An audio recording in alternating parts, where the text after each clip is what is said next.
confirm. Deputy Clerk and Rose, confirm if you have 47. Just sort it first. Why? It's okay.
Thank you.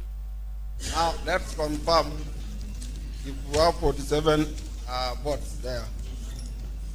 1, 2, 3, 4, 5, 6, 7, 8, 9, 10, 11, 12, 13, 14, 15, 16, 17, 18, 19, 20, 21, 22, 23, 24, 25, 26, 27, 28, 29, 30, 31, 32, 33, 34, 35, 36, 37, 38, 39, 40, 41, 42, 43, 44, 45, 46, 47. Thank you. We have now 47 ballot papers. Now I will request the agents from Mheshimiwa Patrick Mutai and Dominic Rono to come around.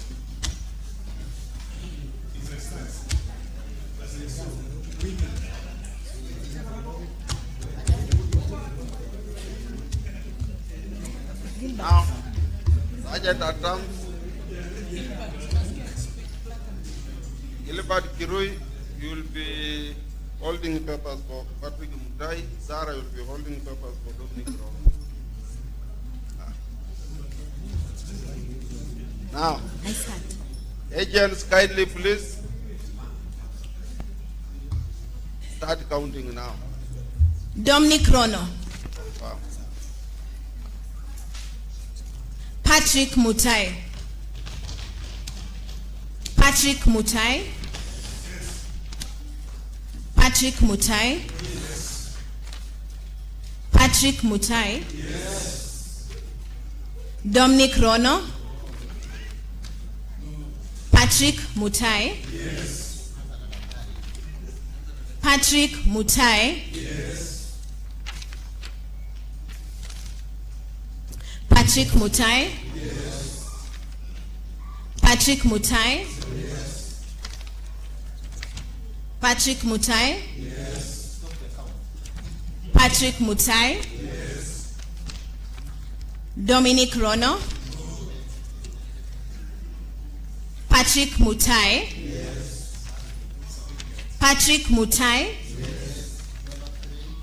Patrick Mutai. Yes. Patrick Mutai. Patrick Mutai.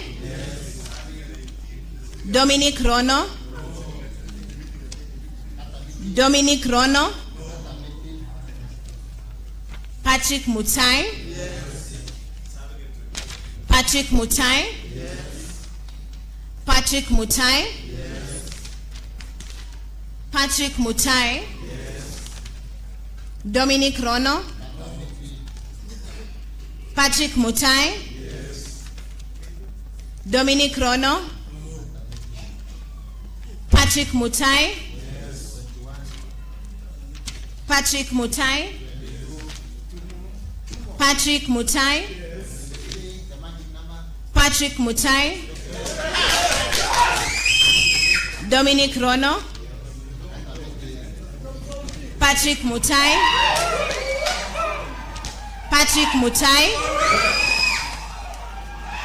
Dominic Rono. Patrick Mutai. Dominic Rono. Patrick Mutai. Order, please, order. Patrick Mutai. Patrick Mutai.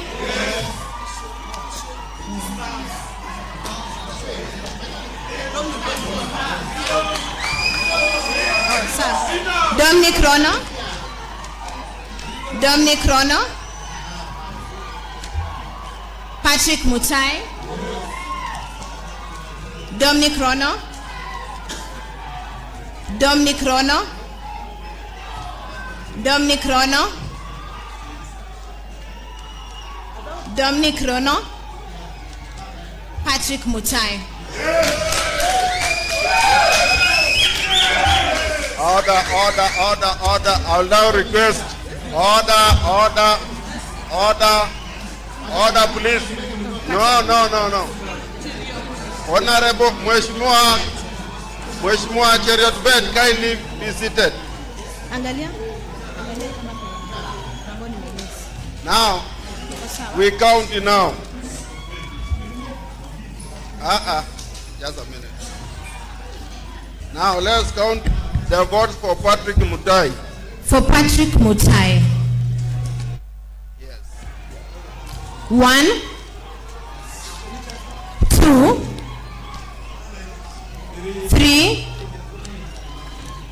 4, 5, 6, 7, 8, 9, 10, 11, 12, 13, 14, 15, 16, 17, 18, 19, 20,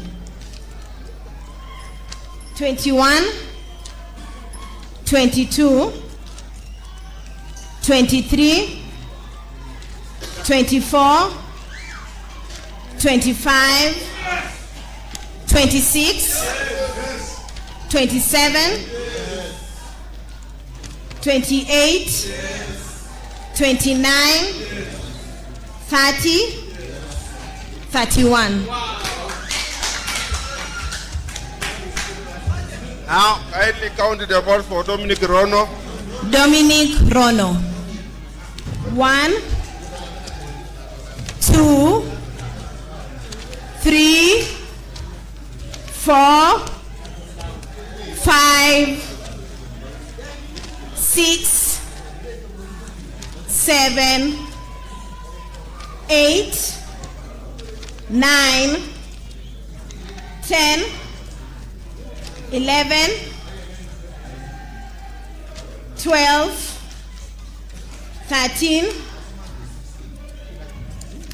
14, 15, 16.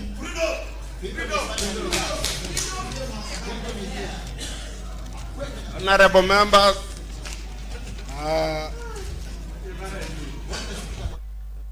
hold on, sir.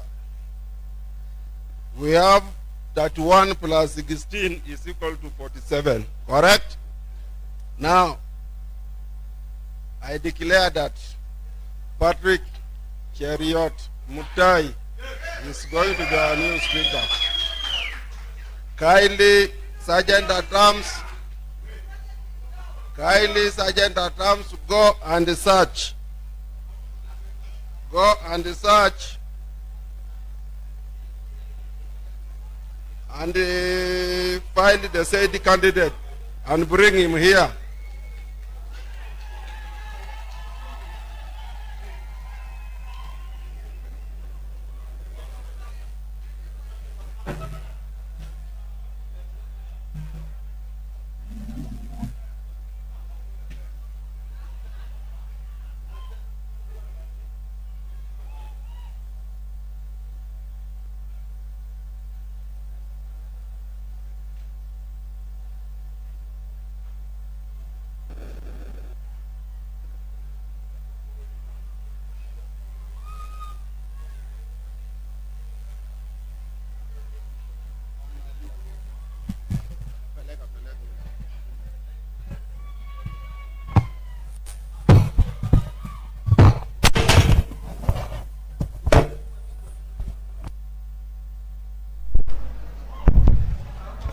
Take this thing.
I, Patrick Cheriot Mutai, having been elected as the Speaker of the County Assembly of Kericho, do swear that I shall always truly and diligently serve the people and the Republic of Kenya in the office of the Speaker of County Assembly of Kericho, that I shall respect, uphold, preserve, protect, and defend the Constitution of the Republic of Kenya, and that I shall do right to all manner of persons in accordance with the Constitution of Kenya and the laws and the conventions of Parliament without fear or favor, affection, or ill will.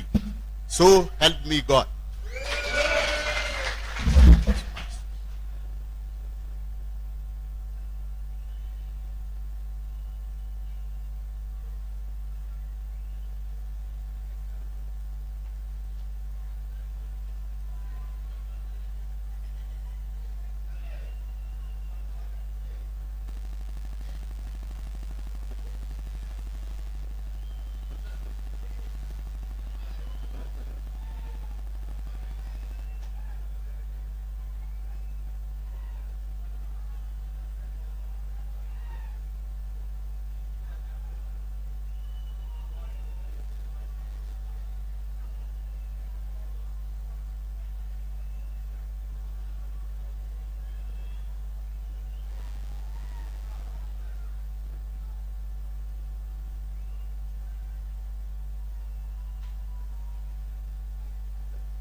honorable members, His Excellency the Governor,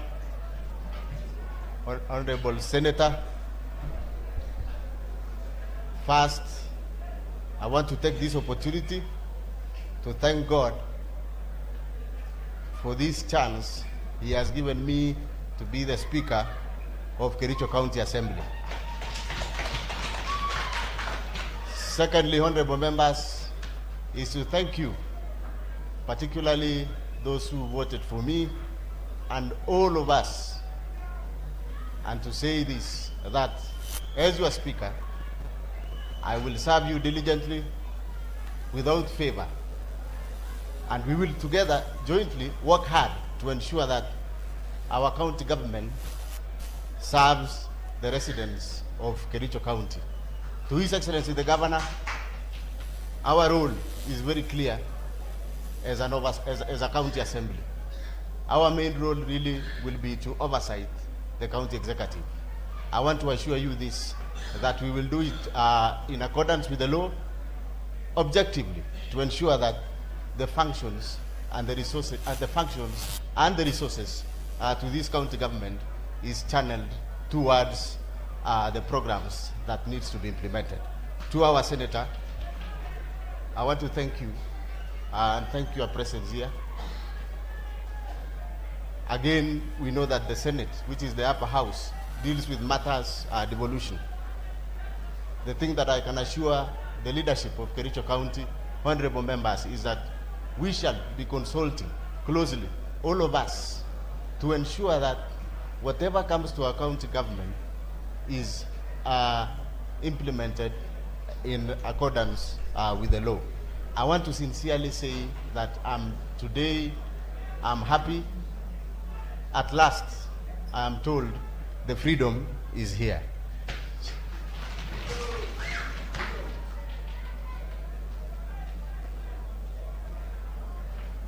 Yes, I don't know the clerk. I had a written speech. Is that okay with you? Thank you so much. Thank you. So I'll go straight. So His Excellency the Governor, Senator, and honorable members of the County Assembly of Kericho, the clerk of this County Assembly, Your Excellency, representatives of political parties present at the gallery there, members of the clergy present, members of staff, members of the press, distinguished ladies and gentlemen. First, I thank God, the Almighty, for this great favor He has reposed in me. Honorable members, I am greatly honored and highly privileged by your wise decision to elect me as the Speaker of the County Assembly of Kericho.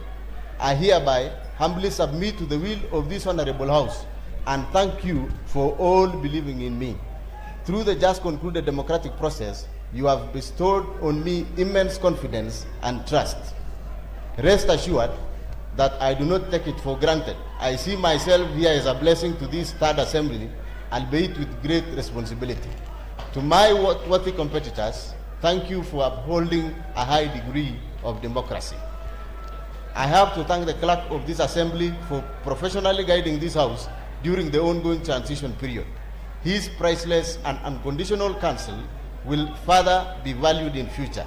There is no doubt whatsoever that a lot of effort has been put towards making this historic day a success. We cannot ignore the reflection of the hard work put in by all the stakeholders, especially the members of staff of this assembly. Honorable members, for the last few months, our country has witnessed a highly competitive electioneering period. Campaigning is not easy. Selling one's manifesto is expensive and demanding. Allow me, therefore, from the very beginning to convey my sincere congratulations to the entire membership of this House for your successful election. On 8 August 2022, Wanjiko's voices was loud and clear that she has entrusted you, honorable MCAs, to be our representatives in this honorable House for the next 5 years. That mandate is enshrined in the Constitution of Kenya 2010. Once again, congratulations for winning your seats. Allow me to, on that note, to recognize the members of the Second Assembly who clinched back their seats. This will be their third term as ward representatives. We have the Honorable Cheriot Beth, representing Ainamoi Ward, and the Honorable Albert, representing Soliat Ward. I trust that these experienced ones will mentor the upcoming MCAs. Allow me also to recognize Honorable Dr. Naman Rob, PhD from Soin Ward, for being elected to the Third Assembly, the first PhD holder to serve since the establishment of the County Assembly and one of the few in the Republic. Hongera sana. For us all, it is a unique opportunity to serve our dear county. I look forward to maximizing the opportunities for every honorable member to contribute. I believe that I have been placed on this platform so that every member, every honorable member can catch my eye. I therefore pledge to be fair to all and seek your understanding in advance for every ruling that the chair will make as provided for by the standing orders of this house. This is a house of rules and procedures, and I need to caution the new entrants that the highly procedural nature of county assemblies calls for an equally high level of commitment to the rules and procedures of this institution. Honorable members, in exercise of the powers conferred by Article 124 of the Constitution of the Republic of Kenya and Section 14 of the County Government Act number 17 of 2012, the First Assembly of Kericho County, by resolution, adopted the standing orders that we have been provided with. I encourage all of us to internalize the standing orders and make a personal commitment to always abide by them, prepare and present issues of interest as guided by those rules. Apply the debating time well. Your brilliant visibility will ultimately affect your re-election. I look forward to not a vociferous house, but a serene, composed, and a house of healthy debates. I will meet with various leadership of Kericho County and seek support of the experienced lawmakers to help you deliver. Scholars opine that a comprehensive mentoring and induction process is vital for improved performance. I second that. Serious learning will therefore have to be undertaken to sharpen our debating competencies in order to function optimally.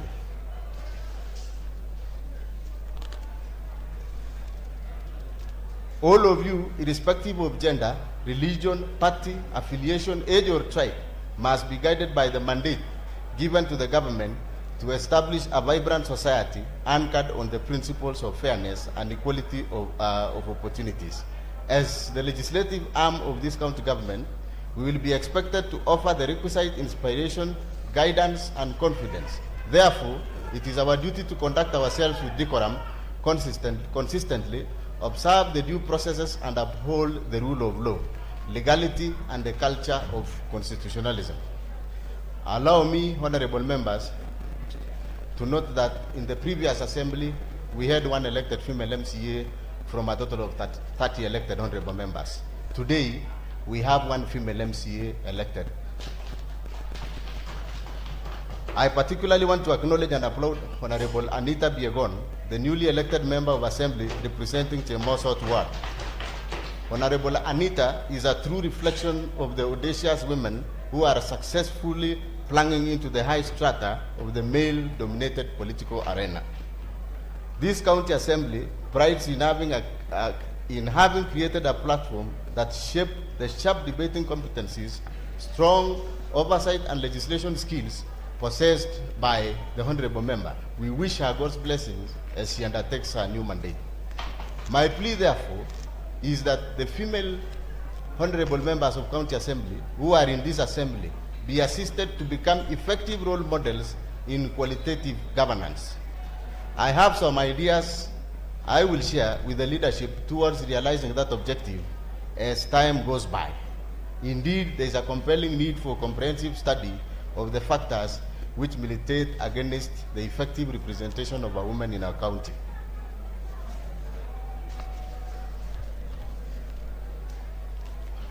Of concern, honorable members, is that debating, passing legislations, and holding the county executive arm of government to account rank low in the public perception of the role of members of county assemblies. This accounts for the high attrition rate of MCAs across the country. To counter this, I envisage a scenario whereby the honorable members of the second county assembly will take public participation exercises seriously and use those forums to help the masses understand on their key roles. In addition, I welcome the media to help in documenting and airing issues debated on the floor of the House and aid the committees to create awareness, especially of the agendas before the House at any given sitting. On that note, honorable members, and as you assemble here today, it is important to have a discourse on re-establishment of the County Assembly with a sense of history.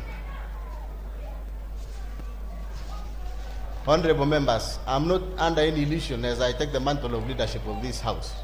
The responsibilities ahead of us are enormous and challenging. The great expectations before us require exceptional commitment, focus, harmony, and unity of purpose. The people of Kericho anticipate for better lives under the devolved system of governance. Hence, there is no other option for us but really to succeed. As a matter of fact, devolution is envisioned to be the onerous challenge to take power and resources to the people. Honorable members, the key challenges in Kericho County remain poverty, unemployment, poor road infrastructure, water shortage, and lack of enough rural polytechnics. Others include lack of postmodern early childhood development centers, unutilized cultural trade and tourism diversity, and lack of health facilities, among others. Allow me to remind you that the Kenyan Vision 2030, which is country's development blueprint, aims at transforming Kenya into a new industrializing middle-income country, providing high quality of life.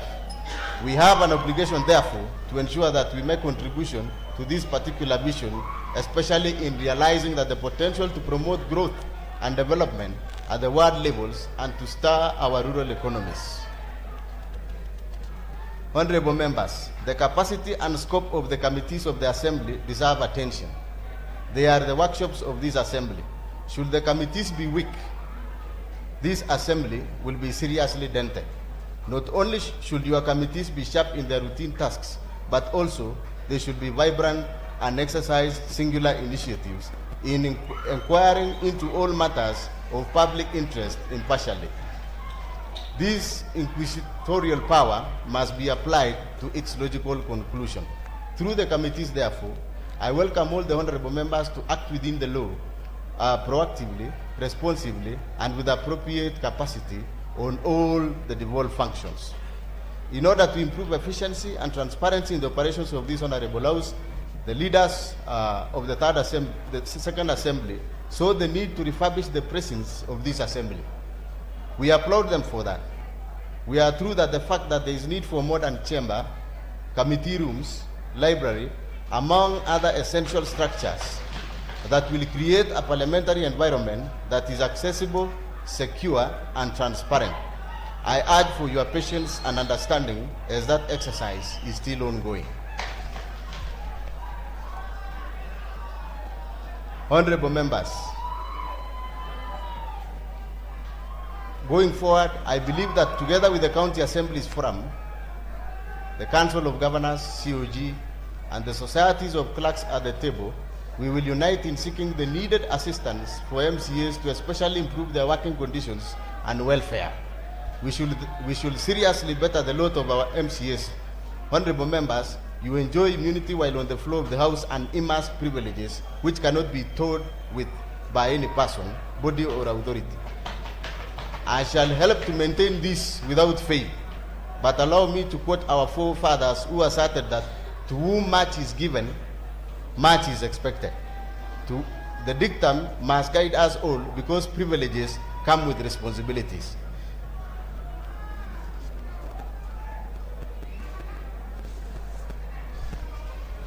On my part, I pledge to respect and uphold the rule of law and nurture the culture of constitutionalism within us, make all judgments in tandem with our standing orders, and always safeguard the role of the Assembly as an arm of the county government.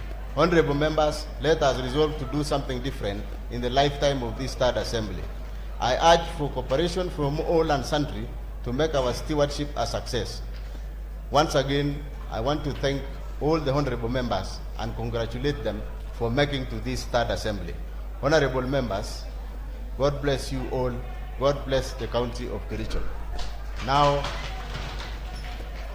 honorable members, it is my pleasure to welcome our Honorable Senator to address you. Mheshimiwa Senator, you are welcome. Thank you so much.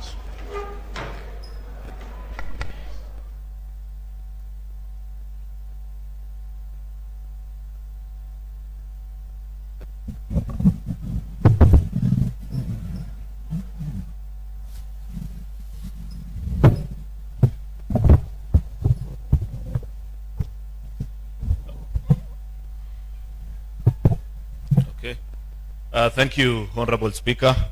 The Right Honorable Speaker, the clerk's table, and members of our County Assembly. I greet you all. Good afternoon. First of all, congratulations, Honorable Patrick Mutai, on your election as the third Speaker of the County Assembly of Kericho County. I give you my congratulations on behalf of the people of Kericho for a well-executed campaign and winning the confidence of the members of our County Assembly. I wish you well in your journey as you serve our great county. As you take leadership of this County Assembly, I believe you can only push it to greater heights. My utmost congratulations to you for the work that is ahead of you. I have had the opportunity to work with you for the last 9 years. I know you are a fine gentleman and you are a man of great impeccable character. I know you shall work together with our members of the County Assembly to ensure that we achieve much together and build our county to make it the greatest that there is in our republic. Secondly, I want to congratulate also the members of the County Assembly. Congratulations to all the 47 of you on your election. I've not had the opportunity to share with you and say congratulations also on a well-executed campaign, on winning and coming to the County Assembly of Kericho. I look forward to working with you as your senator. We shall work together perhaps even more closer than I have ever worked with any other county assembly. Because as we continue to do this work, you become better at it. As a team that is charged with the mandate of oversighting the executive, I look forward to a closer interaction, ensuring that all the resources that are devolved to the people of Kericho are prudently used to better their lives so that our people can celebrate the gains of devolution. So congratulations to the members of the County Assembly as well. Looking forward to a great working relationship. Thirdly, I want to humbly request, Mr. Speaker, that we quickly bridge the divide. Please bear it in your mind that 47 MCAs elected you. I know there might be temptation to say so-and-so supported me, the other one didn't. That is of no importance right now. That is water under the bridge. As it stands, we are all members of this great house. They represent diverse interests in our county, and they wish well for the county of Kericho. So I plead with you that bring together all our 47 MCAs. For my side as a senator, I'll ensure that we work together so that each one of them can play and execute their role successfully. I believe that a stronger and a united county assembly will ensure that our people enjoy the fruits of devolution better than ever before. Fourthly, I want to request that together let us work to tighten the ropes of oversight so that we ensure that we have better laws that come from this county assembly, which the executive can make good use of to protect our environment, make sure that our city is clean. Kericho County used to be regarded as the most beautiful town in the country of Kenya. But you know that right now it is in a sorry state. They'll be looking forward to good bylaws that are made by this county assembly to ensure that our environment is clean, our rivers are flowing nicely, there are no people washing cars in rivers or planting trees that are detrimental to the courses of rivers, and so many other things. Finally, Right Honorable Speaker, I know that you are an expert in the area of public finance. I plead with the County of Assembly of Kericho to read and understand the dictates of the bottom-up economic model, that we believe in sharing prosperity, but also ensuring that we have a prosperous county as we have a country. Ensure that as a county assembly, you give to the executive the sufficient support for them to raise own source revenue that is sufficient to do as many projects as possible. I believe that Kericho County has a potential to raise in excess of over 1 billion Kenya shillings if we pass on the right laws. So that, and that is money that can be taken back to ensure that we have medicines in our hospital, we have good roads, we have employment for our young people, and that can only be done by you members of the County Assembly. Therefore, I plead with you that pass on good laws. I'm sure you are familiar also that at the end of the last term, the Senate gave county governments, just like our own county, the ability to raise bonds and issue bonds actually that can allow them to invest in its own people. I'm sure in the next coming few days, with discussions together with the governor and the county assembly and my office as well, we shall be able to execute that and ensure that Kericho County is properly funded and we receive good services so that our people can enjoy the fruits of our devolution. Thank you very much, Mr. Speaker, for this opportunity. I wish you well, Godspeed in your endeavors, and let's make Kericho great together. God bless you. Thank you very much, Honorable Senator. It's now again my pleasure to welcome His Excellency the Governor for Kericho County, Dr. Eric Mutai, to address this. Thank you so much. I'm our new Speaker for this great assembly, the third sitting assembly of Kericho County, Mheshimiwa Senator, and at this point of time, who is also a majority leader in the Senate, the clerks of the assembly, the members, the 47 of you, and the people of Kericho.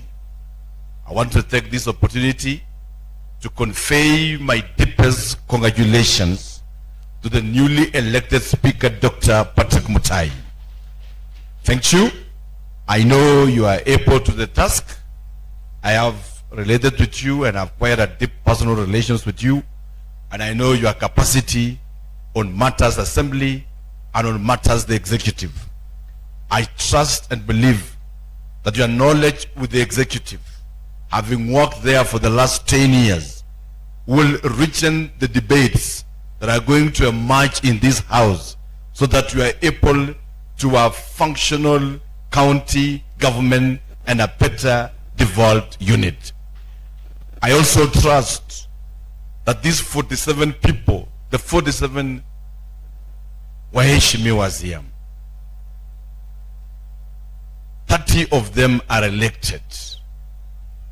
They represent the voices of the 30 wards of Kericho County. Through their votes, the voices of those 30 wards has been prosecuted in the assembly. I pray for wisdom to you, that you guide this assembly with a level of maturity, be able to bridge the divide. There are so many candidates who are contesting for this particular position, but God has his own way of making things work, and today you have emerged the winner. Bring all these MCAs together. Let them be a family and be a father to them. Guide the assembly as per the standing orders and as per the constitution, so that we have an assembly which will be respected. Honorable members, you always know me to not shy from saying the truth. As your governor and the governor of Kericho County, we had a lot of problems in the last assembly, the second assembly. Let this assembly rise to the occasion. Let this assembly be remembered to have been an assembly that accelerated the economic development of Kericho County. We are faced with challenges. Mothers at the maternity are sharing a bed in a labor ward, 2 mothers. So many of our youths are outside there, are unemployed. There are so many situations that needs a good assembly to take us forward. And I pray, because I know there's a time I'll come to open the assembly officially, I pray that you bring these members together and move forward. Because basically, us from the executive, we pledge and commit ourselves that we will do our work, which is to execute. And we call upon the assembly to rise also to the occasion and do their maiden duties, which is number 1, oversight, number 2, legislation, And number 3, representation. Thank you so much for having trust in Patrick, and thank you for the clerks and every other person. Even as I end my conversation, Mheshimiwa Speaker, sir, immediately you announced there were joys outside there from the working staff of this assembly. They were singing freedom. I asked myself, I don't know what they were singing about, but how I wish at the end of your 5 years, nobody will cry that you oppress or suppress them. Be that voice of reason and take good care of these MCAs, take good care of the staff. And as from the executive, we will work together to ensure that we take our county forward. Thank you so much, and God bless you all.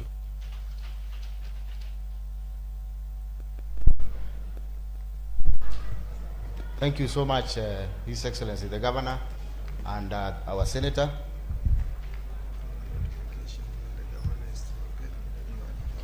Okay. Thank you so much. Thank you for those comments. One thing that I can assure the leadership of Kericho, that as a house, we will be very objective, transparent, and we will always encourage consultation and cooperation between the two arms of this government. We are lucky to have our Honorable Senator with the experience that he has now. We are also going to tap in that experience to ensure that this county is taken to another level. That is my assurance, Your Excellency the Governor. Honorable members, I have a notification here, notification of opening of the Assembly. Honorable members, Standing Order 13, subsection 1 states that immediately after taking and subscribing to the oath of or affirmation of office under Standing Order 12, swearing in of the Speaker shall notify the members of the place, date and time of the opening of the Assembly. Standing Order 21, subsection 1 further provides that the Governor shall address the opening of each newly elected Assembly. The date of the opening of the new Assembly shall be determined after consultation between the Executive and the Assembly. Honorable members, there being no other business, the Assembly now stands